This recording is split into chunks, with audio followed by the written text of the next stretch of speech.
Assalamualaikum warahmatullahi wabarakatuh. Bismillahirrahmanirrahim. Alhamdulillah rabbil alamin wassalatu wassalamu ala asyrafil anbiya wal mursalin wa ala alihi washabbihi ajmain.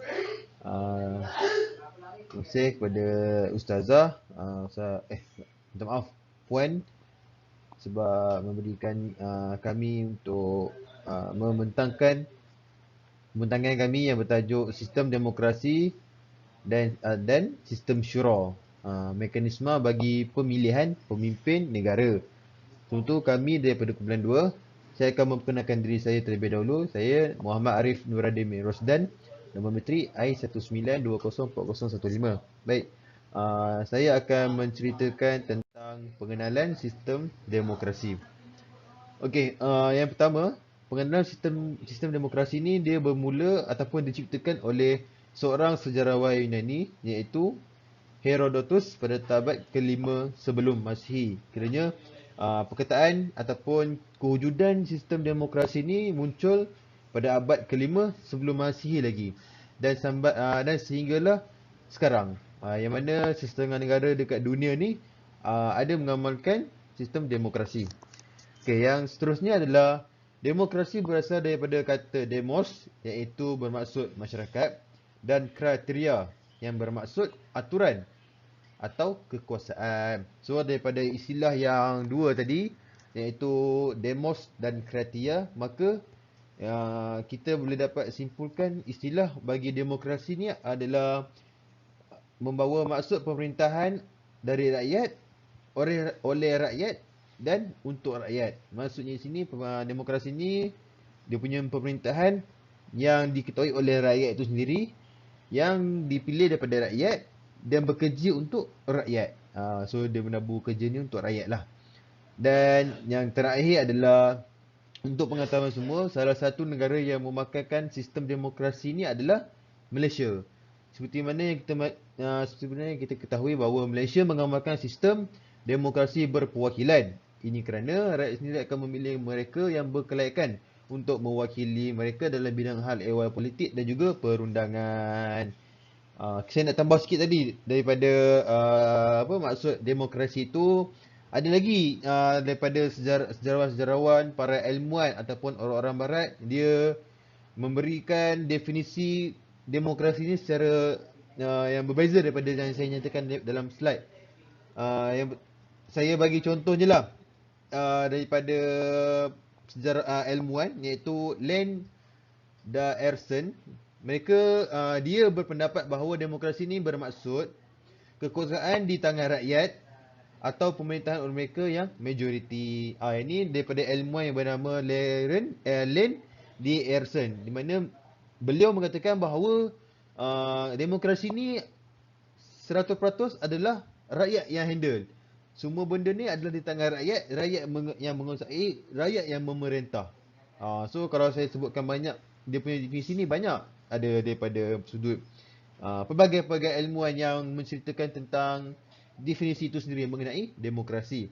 Dan juga saya ulang balik, Malaysia mengamalkan sistem demokrasi ini kerana mereka dah lama dalam bidang demokrasi ni. Untuk pengetahuan semua, selepas saja berlakunya kemerdekaan pada tahun 1957 dan sehingganya tertubuhnya Malaysia pada tahun 1963, sepanjang tempoh itu dah sehingga sekarang kita mengamalkan konsep demokrasi ataupun senang cerita raja berperlembagaan. Adanya raja yang mentadbir sesebuah negara yang dibantu oleh Perdana Menteri dan juga menteri-menteri yang di bawahnya.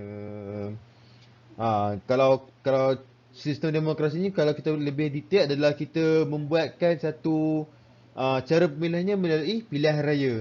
Pilihan raya ni kita sendiri yang akan, rakyat dalam negara tu akan turun untuk mengundi, dan untuk memilih ketua ataupun pemerintah bagi negara tersebut adalah di kalangan rakyat itu sendiri. Rakyat itu willing untuk menjadi ketua ataupun pemerintah bagi negara tersebut. Okey, itu saja daripada saya mengenai pengenalan sistem demokrasi. Sekian wabillahi taufiq hidayah. Wassalamualaikum warahmatullahi wabarakatuh. A'udzubillahi minasyaitonirrajim. Bismillahirrahmanirrahim. Assalamualaikum warahmatullahi wabarakatuh. Nama saya Fikri Hazim Badri, Geometri I19204041. Baik, insyaAllah pada hari ini saya akan menerangkan sedikit sebanyak mengenai pengenalan sistem syura.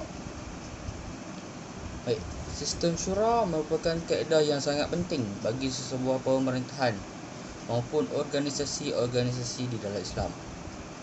Sistem ni telah lama diamalkan oleh Rasulullah SAW dan para sahabat sendiri, serta diikuti oleh umat Islam yang lainnya sehingga ke masa kini.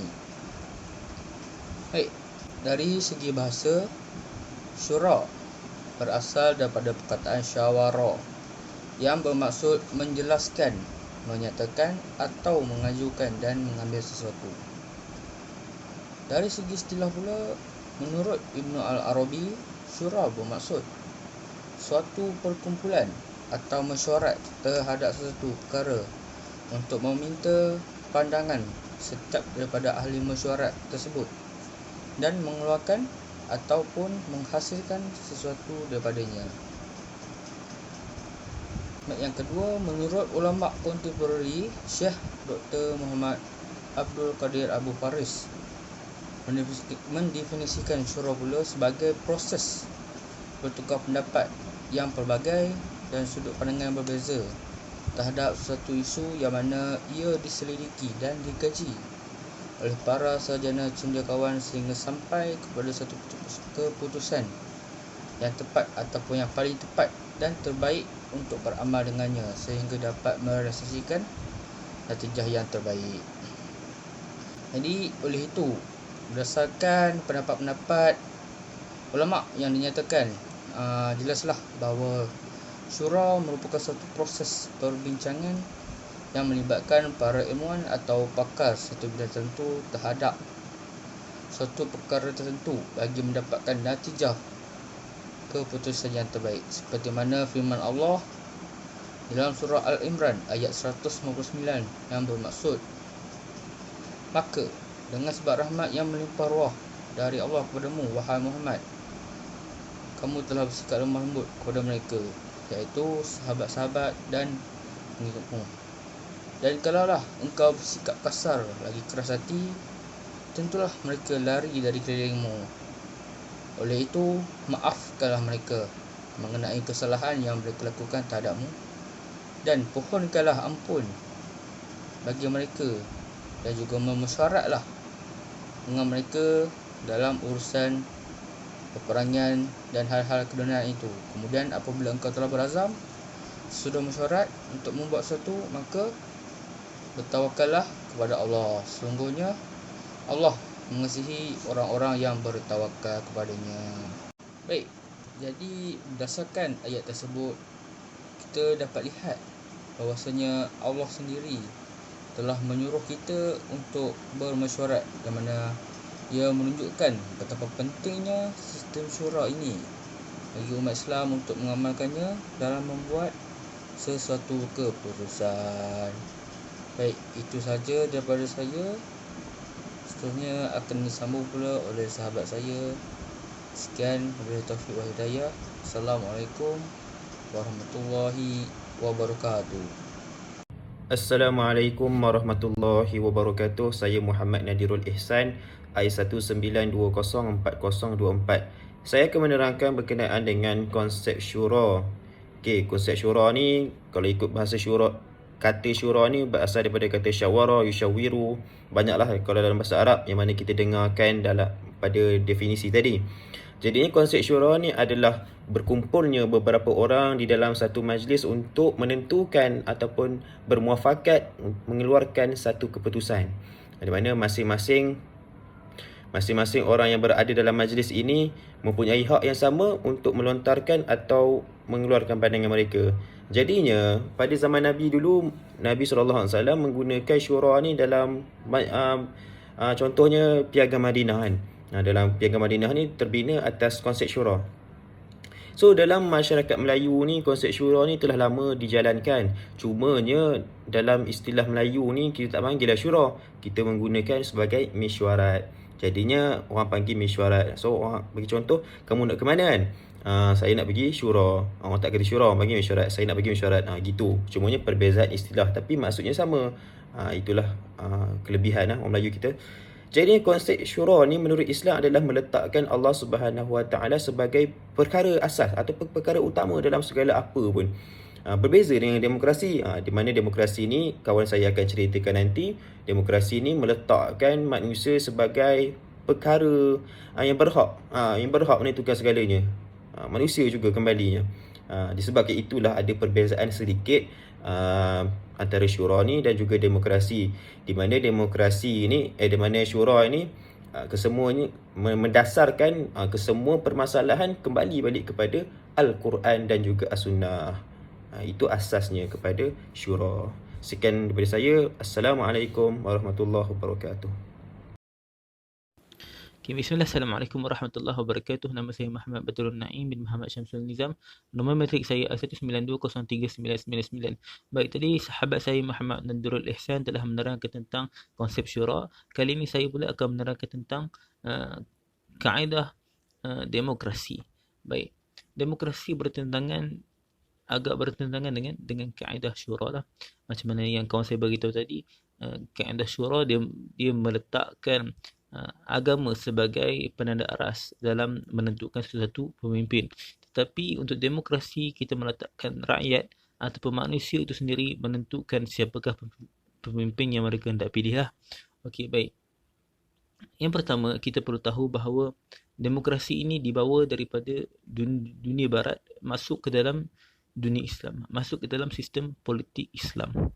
Tetapi adakah perkara ini walaupun dibawa daripada dunia barat, adakah ia satu perkara yang bertentangan dengan syarak? Adakah ia satu benda yang salah dan sebagainya?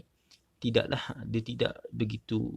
Kalau kita tengok secara lebih detail, secara lebih jelas, ia malahan selari dengan tuntutan syarak lah. Okey. Di sini kita akan nampak bahawa demokrasi itu elemen-elemennya banyak yang selari dengan syarak. Di sini ada 6 lah yang disenaraikan. Itu pertama, kalau kita lihat di situ ada prinsip syura, itu perbincangan, dan yang kedua ada musawah, sama rata, dan yang ketiga ada adilah, keadilan, dan amanah, mas'uliyah, iaitu kebertanggungjawaban, dan hurriyah, kebebasan. Okey, apakah maksud semua ini? Elemen-elemen tersebut kalau kita lihat, yang pertama iaitu prinsip syura, iaitu perbincangan, di mana dalam demokrasi kita sangat menitik beratkan tentang perbincangan antara sesama manusia, disebabkan kita hendak mengambil kira semua pendapat manusia dalam membuat satu keputusan. So kita melakukan mesyuarat ataupun syura. Kita mengadakan syura, kita mengadakan perbincangan untuk menentukan siapa yang kita hendak pilih, siapa ataupun keputusan yang kita nak buat lah. Okay, ini pertama, prinsip syura. Yang kedua adalah musawah, sama rata. Sama rata ini kalau kita tengok, semua orang diberikan peluang yang sama rata untuk bercakap, untuk memberikan pandangan dan sebagainya. Okay, elemen yang ketiga pula adalah prinsip al-adalah, iaitu keadilan, di mana tujuan utama demokrasi ini diadakan adalah untuk kita mendapatkan satu ataupun seorang pemimpin yang adil, yang bijaksana, yang mampu untuk menguruskan negara dengan baik. Itu salah satu tujuan untuk kita mengadakan demokrasi lah, pemilihan secara demokrasi. Dan seterusnya amanah lah. Kita juga hendak memilih, di samping kita nak mencari pemimpin yang adil, kita juga nak mencari pemimpin yang amanah. Bagaimana dengan kita mengadakan sistem pemilihan secara demokrasi. Dan yang seterusnya mas'uliyah, kebertanggungjawaban. Kita nak mencari juga pemimpin yang bertanggungjawab. Dan akhir sekali hurriyah, kebebasan, iaitu kita memberikan kebebasan kepada rakyat, kepada manusia untuk memilih siapakah pemimpin yang mereka hendak pilih. Ini adalah satu perkara yang dianjurkan oleh Islam, sebab semua orang berhak untuk bersuara, semua orang berhak untuk memilih siapa yang mereka mahulah. Jadi secara kesimpulannya, demokrasi itu adalah satu sistem yang mana dia meletakkan manusia sebagai penentu kepada sesebuah keputusan. Ia berbeza dengan syura tadi, yang mana dia meletakkan Quran dan juga sunnah, agama sebagai yang nombor satu untuk menentukan satu keputusan. Tetapi demokrasi dia menjadikan manusia, meletakkan manusia sebagai satu perkara ataupun satu penentu. Dia menjadikan manusia itu sebagai penentu kepada sesuatu keputusan yang dibuat. Okay, baik, itu saja daripada saya untuk kaedah demokrasi. Kita pindah kepada tajuk yang seterusnya. Terima kasih. Warahmatullahi wabarakatuh. Saya Muhammad Zikra Amiri bin Dasuki, nombor matrik I1910358. Saya akan membentangkan mengenai fungsi sistem demokrasi dan fungsi sistem syura. Kita masuk pada fungsi sistem demokrasi. Demokrasi ini adalah merupakan suatu bentuk pemerintahan dengan kuasa untuk menggubal undang-undang dan struktur kerajaan yang mana yang akan ditentukan oleh rakyat. Ini bermaksud dalam sistem demokrasi ini, undang-undang digubal sama ada oleh rakyat atau wakil yang dipilih oleh rakyat. Di mana sesebuah negara atau kerajaan yang mengamalkan sistem demokrasi ini dipanggil negara atau kerajaan yang demokrasi. Seterusnya, demokrasi ini adalah merupakan sistem pemerintahan di mana semua orang di sesebuah negara terlibat dalam membuat keputusan tentang perkara-perkaranya. Sebagai lazimnya dengan membuat undi atau pilihan raya sebagai untuk memilih wakil-wakil bagi sesebuah parlimen atau parti perhimpunan. Seterusnya, menurut saintis politik dari Amerika Syarikat yang bernama Larry Diamond, demokrasi ini terdiri daripada 4 elemen utama. Yang pertama adalah suatu sistem politik untuk memilih dan menggantikan kerajaan melalui pilihan raya bebas dan adil. Ini bermaksud demokrasi ini adalah merupakan sistem politik untuk membina, memperbaharui kerajaan melalui pilihan raya, pengundian sebagai hak yang bebas dan adil. Yang kedua adalah penyertaan aktif orang ramai sebagai warga negara di politik dan kehidupan sivik. Yang ketiga adalah merupakan pelindungan hak asasi manusia sebagai untuk semua rakyat. Dan yang keempat adalah merupakan suatu kaedah undang-undang yang mana undang-undang dan prosedur tersebut digunakan sama rata terhadap semua rakyat. Seterusnya,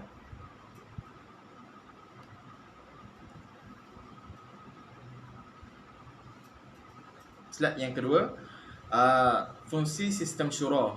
Okey, kita masuk pada fungsi sistem syura. Syura ini adalah merupakan suatu konsep dalam menentukan sesuatu keputusan dalam pemerintahan Islam.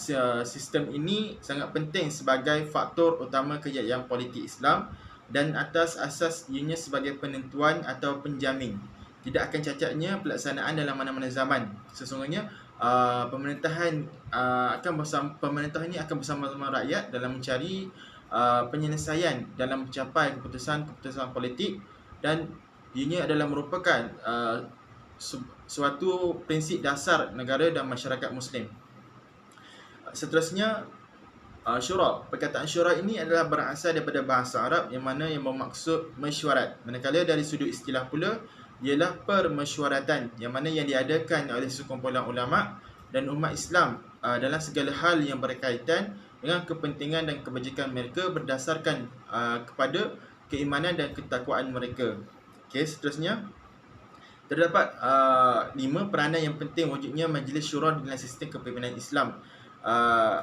Antaranya adalah untuk yang pertama melakukan pemilihan ketua negara.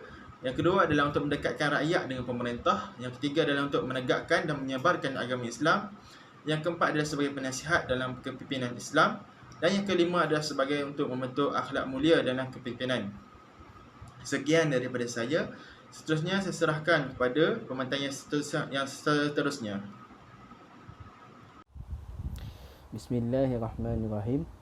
Assalamualaikum warahmatullahi wabarakatuh.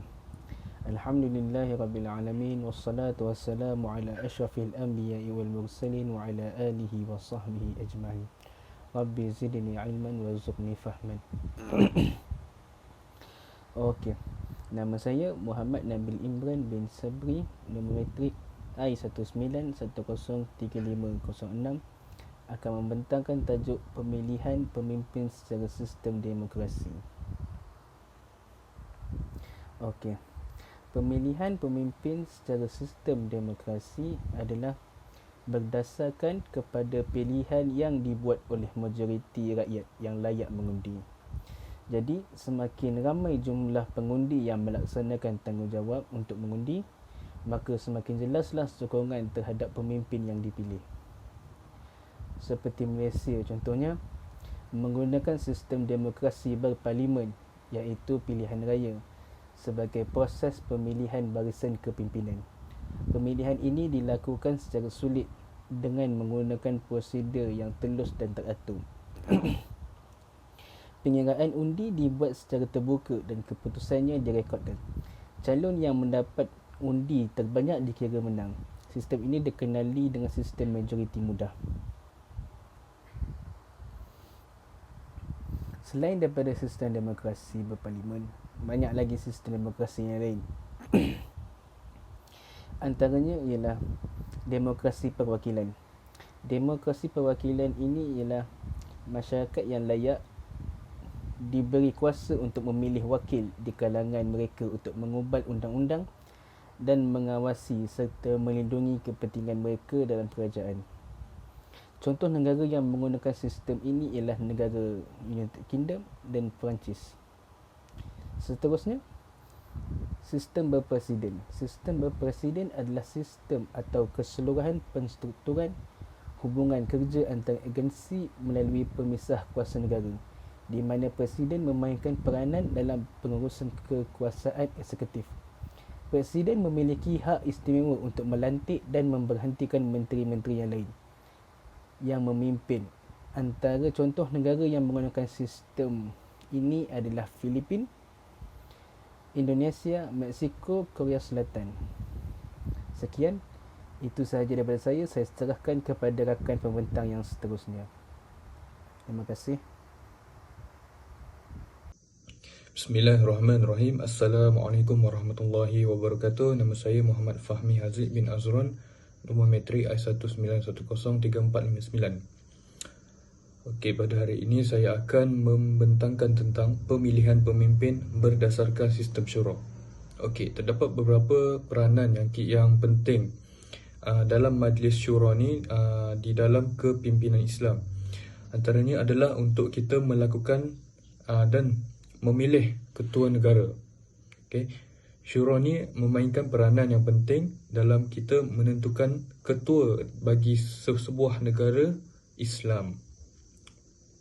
Dan Islam ni dia menetapkan beberapa ciri atau sifat-sifat orang yang layak bersyura di dalam memilih pemimpin. Okey, yang pertama adalah mestilah beragama Islam. Okey, dengan orang bukan Islam tidak ada syura, yakni dalam urusan khusus umat Islam sahaja. Okey, hal ini berdasarkan firman hadis Rasulullah yang bermaksud mereka yang hendak selesaikan sesuatu urusan maka mereka bermusyawarah yang anggotanya adalah orang-orang Islam. Okey, riwayat At-Tabrani. Hal ini kerana orang bukan Islam ni dia tidak tahu mana yang hak dan mana yang batil. Dan selain itu orang kafir juga dia memusuhi Islam. Dan jika mereka diajak dalam majlis syura, mereka akan memberi pandangan yang tidak baik dan boleh membahayakan umat Islam. Walau bagaimanapun, negara Islam ni dia hak-hak orang yang bukan Islam dia tidak diabaikan dan urusan mereka juga akan dibincangkan bersama mereka sesama mereka, dan segala kepentingan kebajikan masyarakat juga disyurakan di kalangan mereka.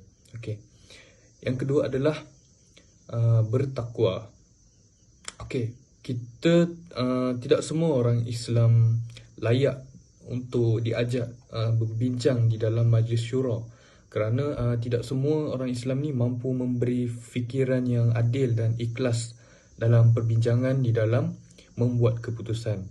So syarat takwa ni amat pentinglah untuk kita melindungi dalam dan mendorong manusia supaya membuat keputusan yang lebih tepat dan lebih diberkati.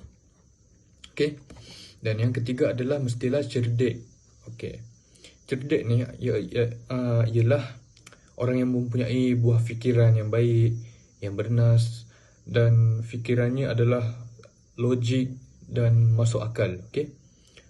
So pandangan dari orang yang cerdik sahajalah yang kita perlu untuk buat syura ni. Dan selain daripada mereka adalah tidak diperlukan kerana mereka ni akan memberi pandangan yang tidak tepat. Hal ini boleh menyebabkan majlis tidak berjalan dengan lancar. Okay? Dan yang terakhir adalah seseorang yang pakar dalam bidang yang akan dibincangkan. Okay, syarat ni sangat penting ya. Untuk orang-orang yang membuat keputusan dalam hal disyurakan tu, dia mestilah tahu selok-belok perkara benda tu. Dan jika seseorang jika seseorang dalam bidang pertanian dan mereka ditanya tentang perkara sains, mestilah mereka akan memberi jawapan yang tidak tepat. So seorang yang pakar dalam bidang ni adalah amat penting dalam pemilihan pemimpin di dalam majlis syura. Okey, itu sahaja daripada saya. Sekian, wabillahi taufiq wal hidayah. Assalamualaikum warahmatullahi wabarakatuh. Bismillahirrahmanirrahim. Nama saya Muhammad Ramadan bin Azizan, kad matrik I1830320. Okey, dan seterusnya saya ingin membentangkan tentang perbezaan dan perbandingan di dalam sistem syura dan juga sistem demokrasi. Okey, kita lanjut perbezaan sistem syura dan sistem demokrasi. Ini menjadi ketidaksamaan, kebaikan dan kelemahannya. Okey, dan seterusnya pertama, terbatas dengan perkara-perkara. Ini sistem syura, terbatas dengan perkara-perkara yang ditentukan melalui wahyu dan pengiktirafan Al-Quran, hadis serta ijma' selagi ia tidak bercanggah dengannya. Ini tidak bercanggah dengan Al-Quran dan hadis. Ia ini boleh dilakukan, boleh diguna pakai walaupun perkara itu tidak ada di dalam Al-Quran. Ia ini boleh diguna pakai selagi tidak berlanggar dengan Al-Quran dan hadis. Okey, seterusnya ahli majlis terdiri daripada orang Islam yang berilmu, pakar dan pengalaman.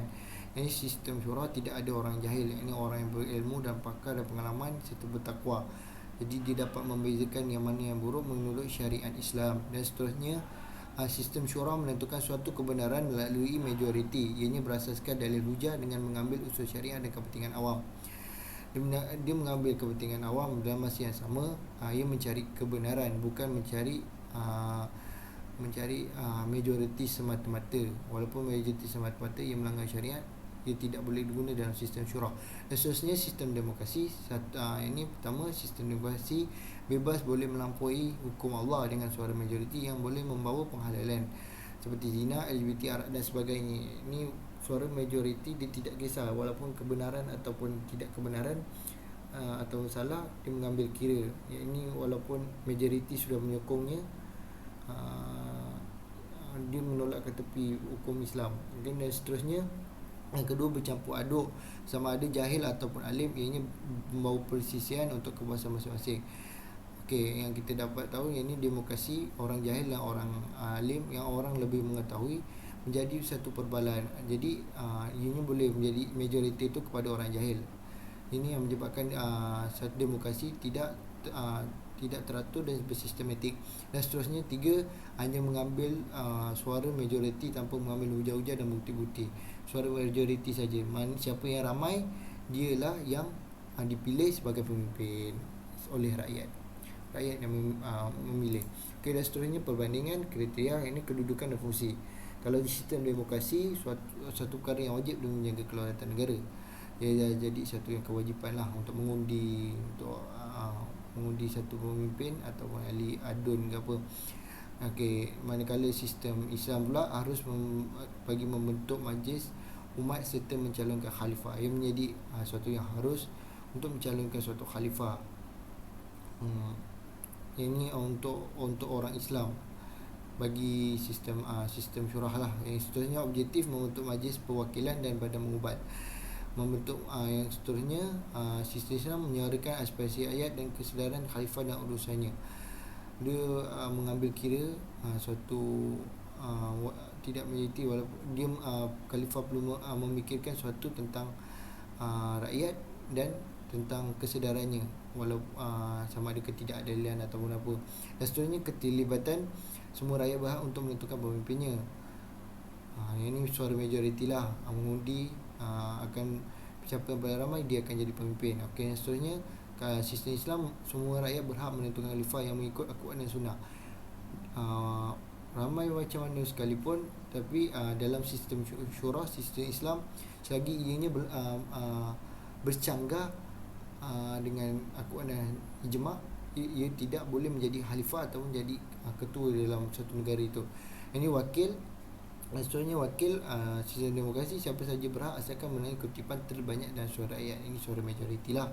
Siapa paling ramai yang memilih, dia lah menjadi pemimpin. Seterusnya rakyat bebas memilih wakil mereka dengan syarat Islam balik, berakal dan kemampuan.